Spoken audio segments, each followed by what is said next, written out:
그리고 모세 오빠가 지금 노래하고 걷고 말하니까 할 수 있는 부분들이 좀 있어 보이죠. 근데 모세가 할 수 있는 것은요, 듣고 외워서 노래하고 말하는 것. 그 위의 것은 제가 모두 다 해줘야 돼요. 여러분들이 다 할 수 있는 먹는 거, 입는 거, 씻는 거 하다못해 신변 처리까지 지금 제 도움이 없이는 아무것도 할 수가 없답니다. 좀 전에 친구들이 찬양하고 율동하는데 제가 그 생각을 했어요. 여러분들이 너무너무 부럽더라고요. 그리고 정말 천국에 있다면 아마 이런 곳일 거다라는 생각이 들었어요. 우리가 마음껏 주님을 찬양하면서 하나님을 높이는 행복한 그 시간.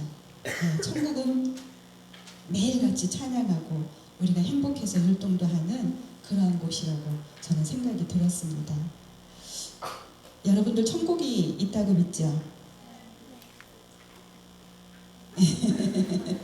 이렇게 몇 명 얘기 안 하는 것 같은데 정말 천지를 창조하시는 하나님이요, 우리를 너무나 사랑하셔서 독생자 예수 그리스도를 이 땅에 보내시고 십자가에 못 박혀 돌아가시게 했잖아요. 그죠?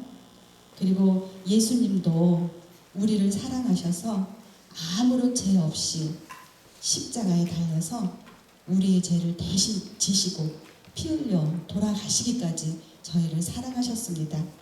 우리는 그냥 그 십자가에 돌아가신 예수님만 믿으면 우리는 천국행을 따는 거나 다름없어요. 제가 이 이야기를 왜 하냐면요, 여러분들이 너무나 부러운 마음이에요. 저는 여러분들과 같은 때에 하나님을 모르고 살았어요. 저희 동생들이 미션 스쿨을 다녔는데 제가 예배 드리고 오면은 그날은 어김없이 제가 성경책을 집어 던져버렸어요. 공부 안 하고 무슨 예배를 드리냐고, 무슨 하나님이 있냐고 제가요 그렇게 동생들을 핍박을 많이 했답니다. 근데 하나님께서 그러한 저를 사랑해 주셔서 오늘 이 자리에 섰는데 여러분들은 정말 선택받은 하나님의 자녀들이라는 것을 제가 이곳에 와서 알았습니다. 너무나 행복해 보여요. 너무나 부러워요. 근데 아마 너무너무 지겨운 그런 시간들일 수도 있어요. 그죠? 예배 시간이. 하지만 정말 여러분들 기도하시다가 하나님의 은혜를 입으면요, 정말 그 하나님이 얼마나 우리에게 사랑이 많으신 하나님인가를 깨닫게 될 것입니다.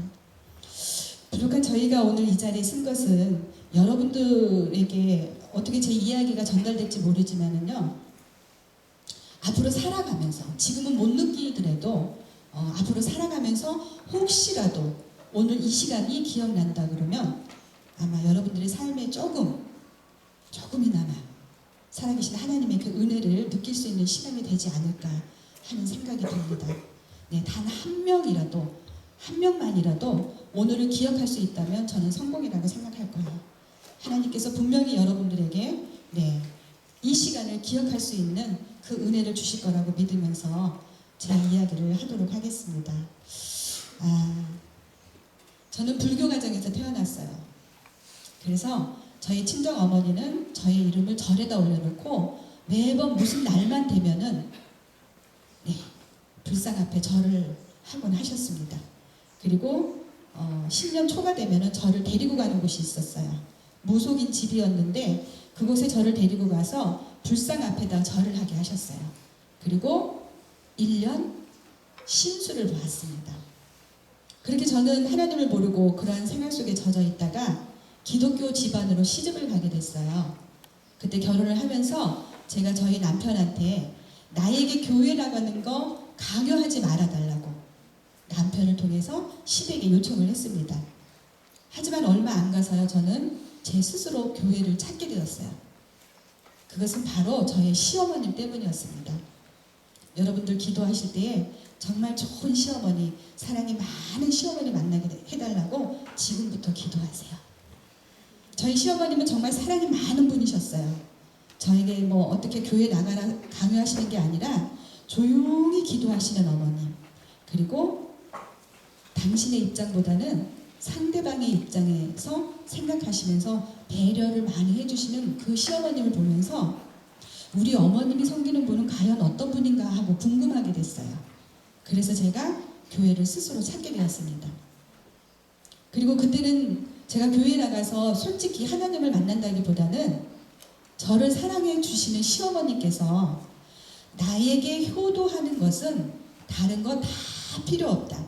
그저 예수 잘 섬기면 그것이 곧 효도다라는 말씀을 하셔서요. 저는 그 시어머님을 기쁘게 해드리려고 교회를 열심히 다녔습니다. 첫째로 예쁜 딸을 낳았어요. 그리고 정말 행복한 나날을 보냈어요. 그리고 둘째 아이 모세를 가졌을 때는 내가 묻지도 않았는데 의사분께서 이번에는 아들이네요 라는 말씀을 하시더라고요. 근데 그 아들이라는 말이 왜 그렇게 기뻤던지요. 제가 길을 가면서도 입가에는 미소가 떠나질 않았습니다. 하지만 그 기쁨도 잠시 저희 부부가 감당하기에는 너무나 큰 시련이 닥쳐왔어요.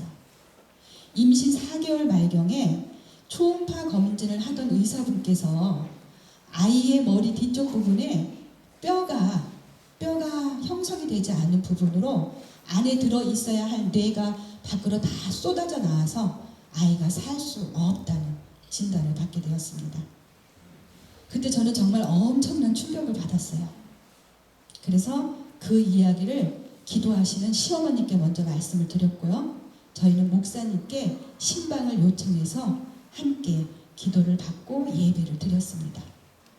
그리고 그 보이지 않는 생명이었지만 그 생명이 너무나도 가여워서 저희는 울면서 기도했습니다. 카톨릭 계통의 병원이라서 낙태를 반대하지만 산부인과 의사 전체 회의 결과 이러한 경우에는 아기는 전혀 살 수가 없고 또 산모까지 위험할 수 있으니까 낙태를 해야 된다고 최종적으로 결론을 내리고 통보를 해왔습니다. 그때는 저희도 어쩔 수 없이 수술 날짜를 잡고 병원에 입원을 했어요. 근데 사람의 생명은 사람이 정하는 게 아니었습니다.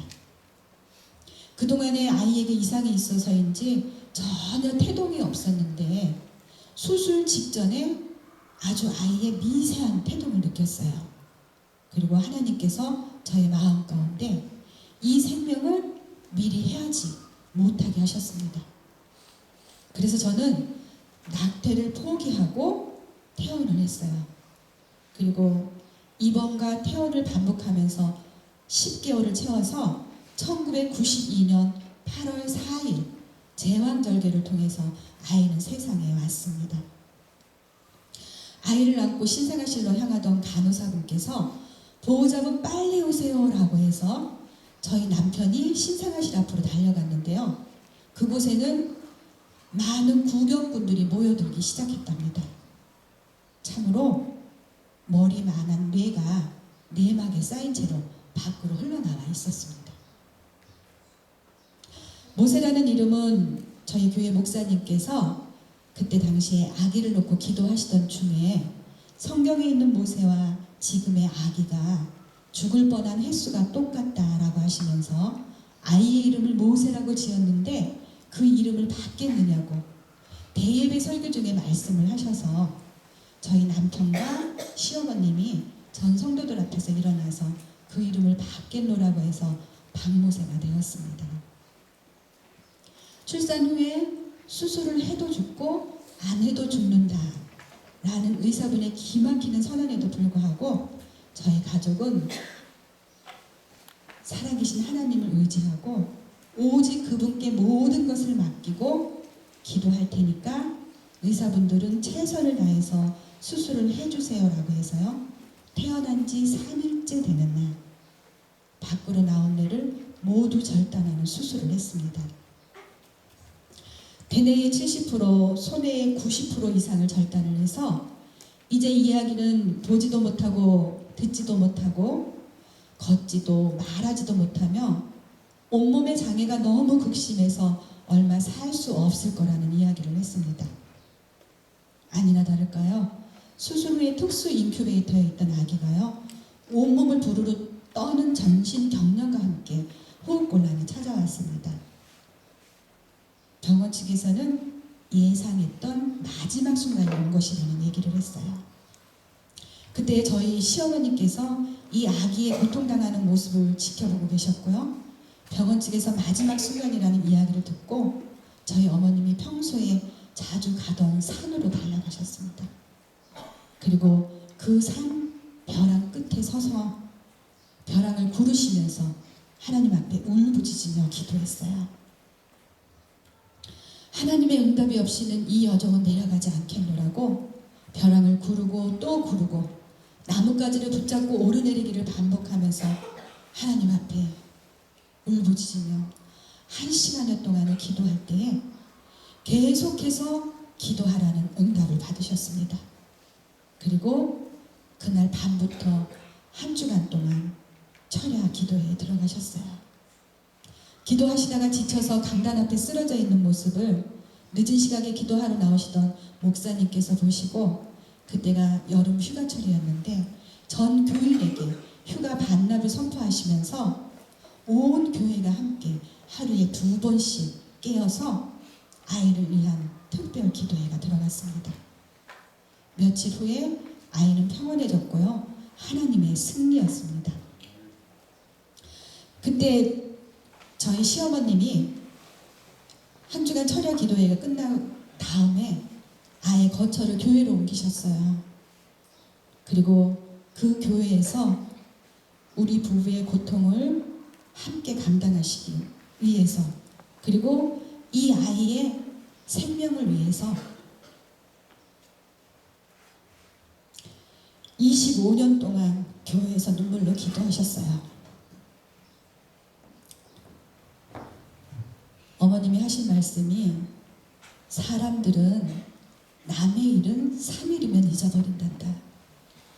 내가 이곳에서 왔다 갔다 해야 다른 사람들이 나를 보고 한 번이라도 더 모세를 기억하고 기도해 줄 게 아니냐 라고 하시면서 25년이란 세월을 교회에서 눈물로 기도하고 계셨습니다. 그래서 지금 이렇게 부족한 저희지만 또 부족한 모세의 모습이지만 그 저희 시어머님의 눈물 어린 기도가 있었기 때문에 오늘 저희가 이 자리에 설 수 있다고 저는 말씀드리고 싶습니다. 지금도 여러분들의 부모님은 여러분들의 행복을 위해서 기도하고 계신다는 사실을 아셨으면 합니다.